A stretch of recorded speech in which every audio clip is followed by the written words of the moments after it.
këtu në këtë jetë në Koran shkruan hoxhë nderuam o Zot më kthe edhe një herë që të bëj vepra të mira. Çka do të thonë kjo vepra të mira? Do të thonë njëjtën e përditshme. Do thotë njeriu e para besimin. Vepra më e mirë e cila e shoqëron njeriu jetën është besimi. Në mungesë të besimit asnjë vepër s'është e rëndësishme më. Besimi kush edhe Netanyahu po thot besojnë Zot, po bën gjenocid. Na themi besim në Allahun e Madhërisëm, besim monoteist, besim të saktë, besim që beson se Kurani është fjalë e Zotit, se Muhamedi sallallahu alaihi wasallam është vula e pejgamberëve, besim sipas konditave, sipas rregullave të fesë islame. Ky është besimi i saktë i vërtetë, dhe argumentet fetare dhe logjika janë të shumta për këtë.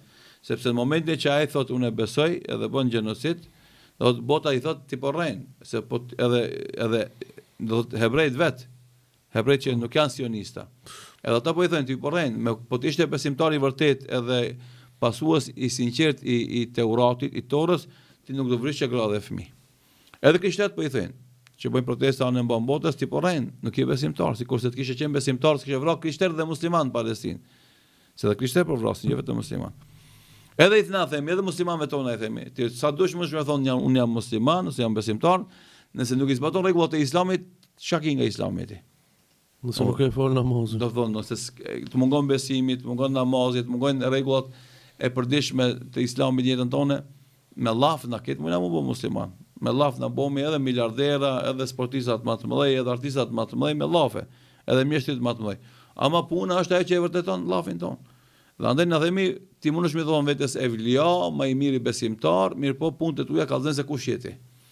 Dhe andaj themi na bëj vepra të mira në përputhje me imanin tan, atë shpëton, për ndryshe vetëm imani deklarativisht nuk të ndihmon dhe nuk shpëton para Allahut subhanahu wa taala. Andaj kur flasim për besimin si vepër e mirë ose si koka e veprave të mira, flasim për besimin islam.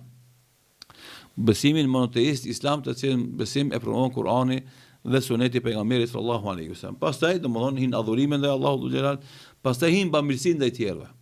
Çdo e mirë që bën tjerëve, don prindërve qofshin, mixhallarëve, dallarëve, tezeve, hallave, koqive qofshin, domthon familjes më të lartë, kolegëve, shokëve, fëmijëve, domthon ka do që ti e shef edhe ndihmon, kjo është vepër e mirë. Faktikisht ky njeri në këtë moment thot irji'ini amal salim, më kthehet që të bëj një vepër të mirë, ai nuk e përzgjedh. Çka do që jepet mundësia me bëj vepër të mira, ai do ta bëjë. Pse?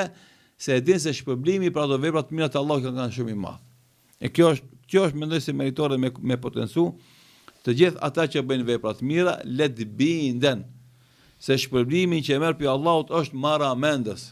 Nëse ti e ke dhënë një dinar, 1 euro, Allahu nuk ta kthen me 1, po me 10, me 70, me 700, me shumë fish pa kufi. Ky shumë fish pa kufi është anonim. Është numri pa përcaktuar. Që nëse ti jep 1 dinar, 1 euro fi sabilillah, fiton shpërblime që as mendja jote nuk i percepton.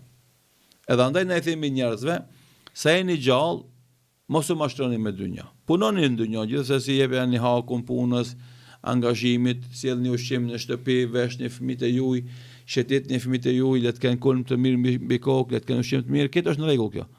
Ama kuptoj se kjo dynja është kalimtare. Një ditë ka me përfundu dhe ti kemi shku në ahiret. Nëse atje s'ke qenë asgjë, ke çka ke pas për të mirave Zoti kish fitu këtu, atëherë pishmallahu jo të kam qenë i madh. Andaj themi na, çdo të mirë që ka dhënë Allahu këtu në këtë botë shfrytëzoje, po mos e lën pas dore adhurimin ndaj Allahut, atëherë e fiton edhe dunjon edhe ahiretin inshallah taala.